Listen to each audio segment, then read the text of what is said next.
নমস্কার, আমি Chaitali Ghosh, university BT and evening college BEd first সেমিস্টারের ছাত্রী। আমার ক্রমিক সংখ্যা 10। আজকে আমার আলোচ্য বিষয় ল্যাঙ্গুয়েজ মিনিং অ্যান্ড কনসেপ্ট, অর্থাৎ ভাষার ধারণা ও অর্থ। বিষয়টি নিয়ে আলোচনার পূর্বে আমি প্রথমেই অসংখ্য ধন্যবাদ জানাই ডক্টর অনিরুদ্ধ বর্মন মহাশয়কে, যিনি আমায় বিষয়টি নিয়ে আলোচনা করবার এত সুন্দর একটি সুযোগ দিয়েছেন। বিষয়টির প্রতি আলোকপাত করবার পূর্বে আমি বিষয়টিকে কয়েকটি ছোট ছোট অংশে বিভক্ত করে নিয়েছি এবং আমি সেভাবেই আলোচনার পর্যায়ে চলে আসছি। প্রথমেই আমি ভূমিকা বা ইন্ট্রোডাকশন বিষয়ে বলছি। সংস্কৃত মন ধাতু থেকে মানব শব্দটির উৎপত্তি হয়েছে, যার সঙ্গে যুক্ত রয়েছে মননশীলতার ধর্ম। মননশীল মানব যখন মনে মনে কোনো একটি বিষয়কে চিন্তা করে, তখন কিন্তু তার নীরব আত্মকথন, আর তার সেই ভাবনাকেই যখন সে উচ্চারিত ধ্বনি সমষ্টির দ্বারা প্রকাশ করবে, তখনই কিন্তু তা সরব ভাষায় পরিণত হয়। আচ্ছা, এবার বলবো যে মানুষের ভাব বিনিময় করবার সর্বশ্রেষ্ঠ মাধ্যমই হলো ভাষা। আধুনিক ভাষাবিদগণ বলেন যে মানুষের ভাষা হলো একটা সামাজিক সংস্থান, অর্থাৎ language is a social institution. আর এটা অবশ্যই বলা উচিত যে মানুষ কিন্তু একমাত্র ভাষার নিরিখেই অন্যান্য প্রাণী থেকে হয়েছে স্বতন্ত্র। এবার নেক্সটে চলে আসছি, নেক্সট পয়েন্ট। এবারে আমি আলোচনা করব ভাষার গঠন, অর্থাৎ স্ট্রাকচার। বর্ণনাত্মক ভাষাবিজ্ঞানী H.A. গ্লিসন বলেছেন, what then is the structure? Language operates with two kinds of materials, one of the sound, the other is ideas. অর্থাৎ ভাষার দুটো দিক আছে, একটা হচ্ছে এক্সপ্রেশন, প্রকাশ, আমরা যেটাকে বলছি ধ্বনি, আরেকটি হলো ব্যবহারযোগ্য এবং একটা অর্থযুক্ত ভাব, অর্থাৎ কন্টেন্ট।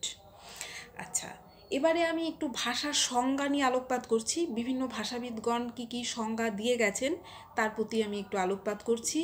আচ্ছা, প্রথমেই ভাষার সংজ্ঞা বিষয়ে আমরা দেখতে পাচ্ছি যে বহুবিধ মতবাদ, একটা বা দুটো না, সেখানে বিভিন্ন ভাষাতাত্ত্বিকগণ বিভিন্ন রকমের সংজ্ঞা বা ডেফিনেশন করে গেছেন। আচ্ছা, আমরা একজন বিখ্যাত ভাষাবিদ ডক্টর সুনীতি কুমার চট্টোপাধ্যায়, তার কথা প্রথমেই একটু বলে নিচ্ছি। উনি বলছেন, মনের ভাব প্রকাশের জন্য বাকযন্ত্রের সাহায্যে উচ্চারিত ধ্বনির দ্বারা নিষ্পন্ন কোনো বিশেষ জনসমাজে ব্যবহৃত স্বতন্ত্রভাবে অবস্থিত তথা বাক্যে প্রযুক্ত ধ্বনি সমষ্টি হচ্ছে ভাষা বা শব্দ সমষ্টি হচ্ছে ভাষা।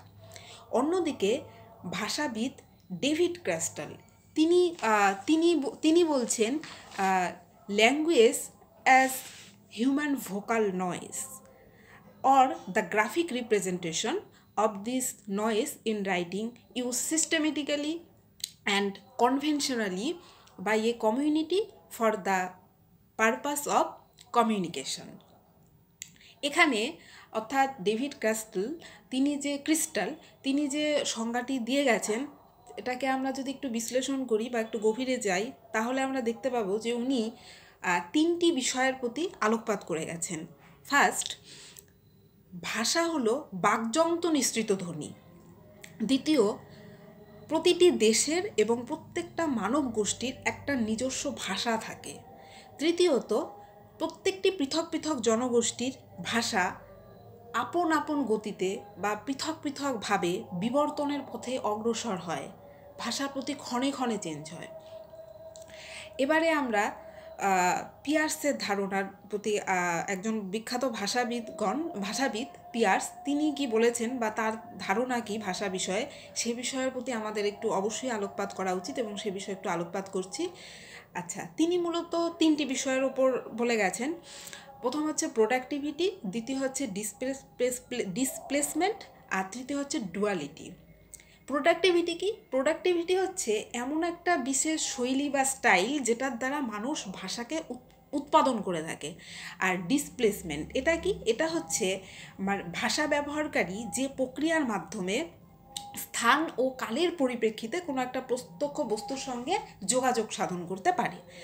লাস্ট উনি বলছেন ডুয়ালিটি। এটা কি? এটা হচ্ছে একটা বিশেষ ধারণা, কনসেপশন, যার দ্বারা একটা বৃহত্তর অর্থমণ্ডল থেকে বক্তা একটা সুনির্দিষ্ট অর্থে চলে আসতে পারেন। বেশ, এবারে আমরা ভাষার কয়েকটা রূপভেদ বা ভাষার আরেকটু গভীরে যদি যাই, ভাষার কনসেপশন বিষয়ে, তাহলে আমরা আরও কয়েকটি বিষয় দেখতে পাই। সে বিষয়ের প্রতি আমি আলোকপাত করছি। আচ্ছা, প্রথমে আমি যেটা বলবো যে সাধারণত মনের ভাব প্রকাশ মানুষ তিনটে উপায়ে সাধন করে থাকে। ফার্স্ট হচ্ছে সংকেত বা ইঙ্গিত, দেন ভাষা, থার্ড হচ্ছে লিপি। আচ্ছা, সংকেত বা ইঙ্গিত এটা আমরা সবাই জানি, এটা বিভিন্নভাবে এটা সাধিত হতে পারে। যেমন করতালি বলতে পারে, করতালির দ্বারা হতে পারে, তারপর করতালির দ্বারা হতে পারে। তারপর যেটা ভাষা বিষয়ে আমরা একটু আগেও বলেছি যে এটা একটা নির্দিষ্ট ধ্বনি সমষ্টি এবং তা অবশ্যই বাকযন্ত্র দ্বারা নিঃসৃত, এবং এর আগেও অনেকগুলো ডেফিনেশন বলা হলো, সেটা আগেই বলা হয়ে গেছে। এবং লাস্ট যেটা এখানে বলা হচ্ছে যে লিপি বিষয়ে আমরা বরাবরই কিছুটা হলেও জানি। আর মানুষ তার যে ক্ষণস্থায়ী ভাষাকে যে উপায়ে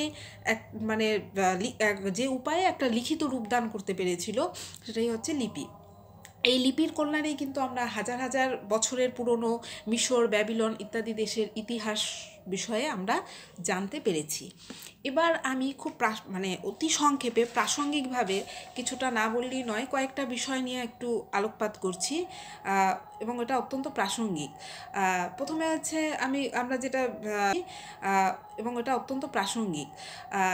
আছে আমরা যেটা প্রচলিত একটি শব্দ যে মৌখিক ভাষা বা কথ্য ভাষা, যেটা আমরা মুখে মুখে আলোচনা করি, সেটা হচ্ছে মৌখিক ভাষা।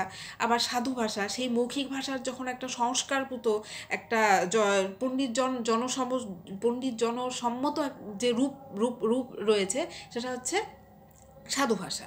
আচ্ছা, এছাড়া ভাষা সম্প্রদায় বা স্পিচ কমিউনিটি, এই বিষয়টা আমি একটু সংক্ষেপে বলছি। এটা কিছুই না, এটা হচ্ছে অল্প বিস্তর পার্থক্য থাকা সত্ত্বেও যখন একটা ধ্বনি সমষ্টি ব্যবহার করছে এমন কোনো একটা জনগোষ্ঠী, সেটাকে আমরা স্পিচ কমিউনিটি বা ভাষা সম্প্রদায় বলে আখ্যায়িত করতে পারি। এবার আমি আসছি আরেকটা একটু অন্যরকম বিষয়, সেটা হচ্ছে নিজ ভাষা বা নিভাষা, ইডিওলেক্ট। এটা কি? এটা হচ্ছে যে কোনো এক ব্যক্তি বিশেষ বা কোনো পরিবার বিশেষের নিজস্ব ব্যবহার্য ভাষা ছাদে ধ্বনিগত বা শব্দগত কিছু বৈশিষ্ট্য লক্ষ্য করা যায়। সেটাই হচ্ছে নিভাষা বা ইডিওলেক্ট বা নিজ ভাষা বলা হয়। যেমন এ বিষয়ে আমি একটু উদাহরণ হিসাবে বলছি, যেমন রবীন্দ্রনাথের আবৃত্তিতে লয়ের উচ্চারণ এবং প্রথম যুগের শান্তিনিকেতনবাসীদের তালব্যস্বরের উচ্চারণে এই রকম কিছু বৈশিষ্ট্য পরিলক্ষিত হয়ে থাকে। আচ্ছা, এবার আরেকটু বলছি যে সাংকেতিক ভাষা বা কড ল্যাঙ্গুয়েজ। এটা কি ধরনের ভাষা? এটা হচ্ছে যে সাধারণত দুর্বৃত্ত সম্প্রদায় নিজেদের মধ্যে এমন কিছু ভাষায় কথা বলে যার অর্থগুলো কিন্তু আলাদা, যেটা আমরা সাধারণ লোকেরা বুঝতে পারবো না, একমাত্র ওই দলীয় সম্প্রদায়ের লোকেরাই বুঝতে পারবে। যেমন এই বিষয়ে আমি একটু উদাহরণ দিচ্ছি, যেমন গোয়েন্দা সম্প্রদায়, কোনো গোয়েন্দা সম্প্রদায় বলছি না, কোনো একটা দুর্বৃত্ত লোকেদের সম্প্রদায়, তারা হচ্ছে যেমন গোয়েন্দাকে বলবে মামা বা টিকটিকি, তারপর পিস্তলকে হচ্ছে খোকা। এই ধরনের বিভিন্ন রকমের সংকেতের দ্বারা তারা তাদের ভাবগুলো প্রকাশ করে থাকে বা অর্থগুলো প্রকাশ করে থাকে, যেগুলো একমাত্র ওই দলীয় সম্প্রদায়ের লোকেরাই বুঝতে পারবে, সাধারণ মানুষের যা বোধগম্য না, বোধগম্য হলেও যা সহজে বোঝা যাবে না। তাদের মূল অর্থ বা মূল অভিপ্রায়টি সেখানে পরিস্ফুট হবে না। এই ধরনের ল্যাঙ্গুয়েজগুলোকে বলা হয় যে সাংকেতিক ভাষা বা কড ল্যাঙ্গুয়েজ। আচ্ছা, এবারে আমি উপসংহারে চলে আসছি। এবারে ক্ষুদ্র পরিসর এবং নির্দিষ্ট সময়সীমা নিরিখে আমি পরিশেষে এটাই বলবো যে কোনো একটা ভাষাকে বুঝতে হলে সেই ভাষার সিস্টেমটিকে পরিপূর্ণরূপে বুঝতে হবে। অনেক সময় দুজন বক্তা তাদের পারস্পরিক কথোপকথন হচ্ছে, সেখানে কিন্তু উপভাষার উপভাষাগত দিক থেকে কিছু পার্থক্য লক্ষ্য করা যাচ্ছে, তা সত্ত্বেও কিন্তু পরস্পরকে তারা বুঝতে পারছেন, অর্থ বুঝতে সেক্ষেত্রে খুব একটা সমস্যা হচ্ছে না। আর এটা বলবো যে এটা একটা অবশ্যই লক্ষণীয় বিষয় যে কোনো একটা নির্দিষ্ট অঞ্চলের ভাষা সর্বদাই সামাজিক, সাংস্কৃতিক, আঞ্চলিক, মানবিক সমস্ত দিক দ্বারা সর্বদাই প্রভাবিত হয়ে থাকে। ভাষা একটা প্রবাহমান নদী, ক্ষণে ক্ষণেই তার উচ্চারণ এবং যতগুলো দিক বললাম সব দিক থেকেই কিছু কিছু পরিবর্তন সর্বদাই হয়ে যাচ্ছে। ভাষা হচ্ছে এই কারণে একটা প্রবাহমান নদী। একটু ক্ষণে ক্ষণেই আমাদের উচ্চারণের ভেদ, বলার ধরন এবং আরও যে সামাজিক, সাংস্কৃতিক, মানবিক সমস্ত দিক থেকেই এই মানে ক্ষণে ক্ষণে তা মানে পরিবর্তিত হয়ে থাকে উচ্চারণগত ইত্যাদি দিক থেকে। এখানেই আমি আমার বক্তব্য আলোচ্য বিষয়টির আলোচনা শেষ করলাম। Thank you.